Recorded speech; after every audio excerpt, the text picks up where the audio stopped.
अस्सलाम वालेकुम कैप्रिकॉर्नियन, मैं हूं हारिस अज़मी और इस हफ्ते की रिपोर्ट लेकर आपकी खिदमत में हाजिर हूं। ये एक प्रोफेशनल कैलकुलेशंस है।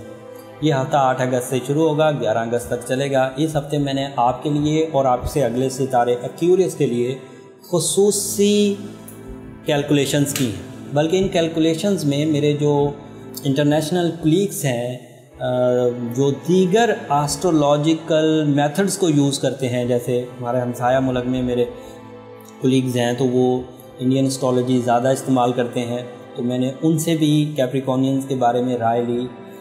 पर्शियन एस्ट्रोलॉजर, ईरानी जो एस्ट्रोलॉजर्स हैं उनसे भी राय ली। वेस्टर्न एस्ट्रोलॉजी तो मैं खुद ही करता हूँ। सो 2-4 राय के बाद कैप्रिकॉर्नियंस के लिए मैं कुछ कैलकुलेशन लेकर आया हूँ। ये कैलकुलेशंस आपके लिए बड़ी अहमियत की हामिल है।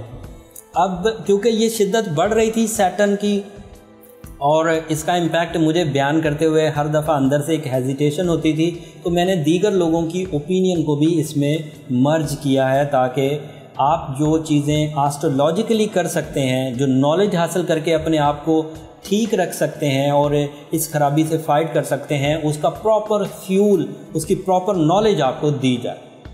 सैटर्न के फेज़ की वजह से डिलेज़ का सामना तो आप पहले ही कर रहे थे। सैटर्न का फेज़ 67 कहलाता है, वो आपके साथ चल रही है। तो दीगर मेथड्स वालों ने भी इस बात को डिफ़ाइन कर दिया कि Capricornians are in 67, the phase of Saturn. इस डिले में और ज़्यादा शिद्दत आ गई, इस खराबी में, इन पेनल्टीज़ में, इन मूड स्विंग्स में और ज़्यादा खराबी आ गई इन ग्रहणों की शिद्दत की वजह से। आप देखें ना कि सदी का सबसे बड़ा ग्रहण, 2 सोलर ग्रहण इन्हीं 30 दिनों के अंदर अंदर हो गए।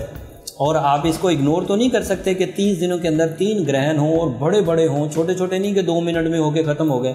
एक 6.5 घंटे चला है, अभी 3.5 घंटे चलेगा, पहले भी एक ग्रहण होके हटा। तो ये ऐसे ग्रहण हैं जिनका इम्पैक्ट आप पर ज़रूर आएगा। इन ग्रहणों की वजह से आपको अपनी ज़िंदगी में फ़ैसले करने इतने आसान नहीं रहेंगे और इन फ़ैसलों में हिम्मत और जुर्रत की कमी भी महसूस होगी आपको।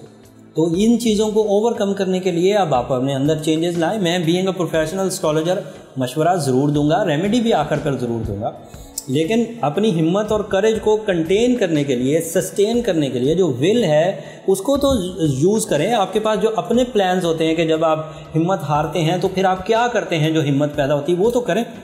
रास्ते ब्लॉक होते हुए नज़र आ रहे हैं, चीज़ों के वे आउट्स आपको नहीं मिलेंगे।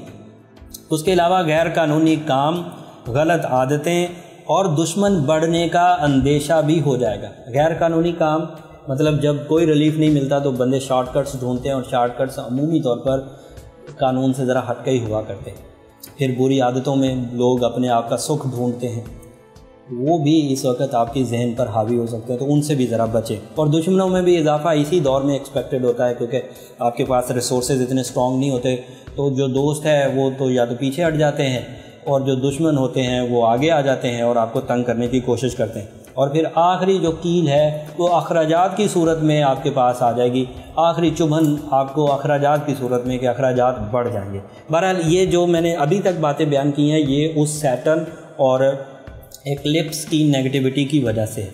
अब जो पॉजिटिव चीज़ें हैं वो भी मैं आपको बयान करता हूँ। बहरहाल जुपिटर किसी हद तक पॉजिटिव है और उसकी पॉजिटिविटी की वजह से अभी तक माली वसाइल में ज़रूरत के पूरा होने तक या एवरेज सी खुशियाँ बहरहाल आपके साथ साथ चलती रहेंगी। उन एवरेज सी खुशियों में आपकी आदतें हर्डल पैदा ना करें, आपकी सुस्ती हर्डल पैदा ना करें, आपकी जो अनडिसिप्लिनरी बिहेवियर ऑफ लाइफ है वो ख़राबी ना पैदा करे, तो बहरहाल चीज़ें आगे बढ़ती रहेंगी। बिज़नेस में रूटीन तो बहरहाल चलता रहेगा, उस रूटीन को ही अगर फॉलो करें तब भी आपने लाखों पाए, क्योंकि इस सिचुएशन में तो नुकसान होने के अंदेशे होते हैं, लेकिन अगर रूटीन भी चलती रहे तो बहुत कुछ है। मियाँ बीवी के ताल्लुकात में भी अभी इतनी शिद्दत ख़राबी की नहीं आई है, ये आगे चल के आएगी लेकिन अभी नहीं है। और बहरहाल कैप्रिकॉर्नियन को ये समझ लेना चाहिए कि ज़िंदगी की ग्रोथ में थोड़ी सी टूट फूट तो आएगी और उसकी वजह से जो खुशियां हैं, सुख है, वो थोड़ा सा उलझ के रहेगा।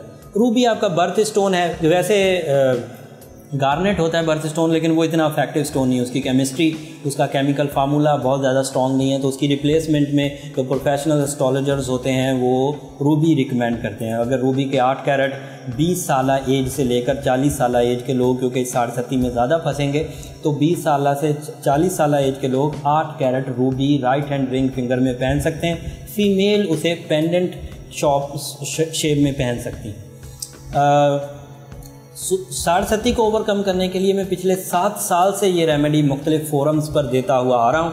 सूरह शम्स को दिन में पढ़िए, सूरह नजम को रात में पढ़िए, इंशाल्लाह 28 से 30 दिन पढ़ने में ये मामला हल हो जाएगा। उसके अलावा अपनी ज़ाती प्रोफेशनल कैलकुलेशंस के लिए भी ज़रूर किसी एस्ट्रोलॉजर से रब्ता करें, ताकि इनफरादी तौर पर आपको कितनी नेगेटिविटी ने घेरा है उसका अंदाज़ा लगाया जा सके। एज अ कैप्रिकॉर्नियन आपको एहतियात रहने की तलकीन है, बीइंग अ प्रोफेशनल एस्ट्रोलॉजर। अगली खबरें शिद्दत वाली होंगी, अगले हफ्ते शिद्दत ज़्यादा होगी। उन खबरों में आपको क्या क्या नॉलेज मिल सकती है उसके लिए चैनल के साथ जुड़े रहिए। कैप्रिकॉर्नियन दोस्तों को भी ये वीडियो टैग कर दीजिए ताकि वो भी अपनी ज़िंदगी का सुख इस नॉलेज से हासिल कर सकें। अगली वीडियोज़ के लिए इजाज़त दीजिए। 11 अगस्त को मुलाकात होगी। अल्लाह हाफिज़।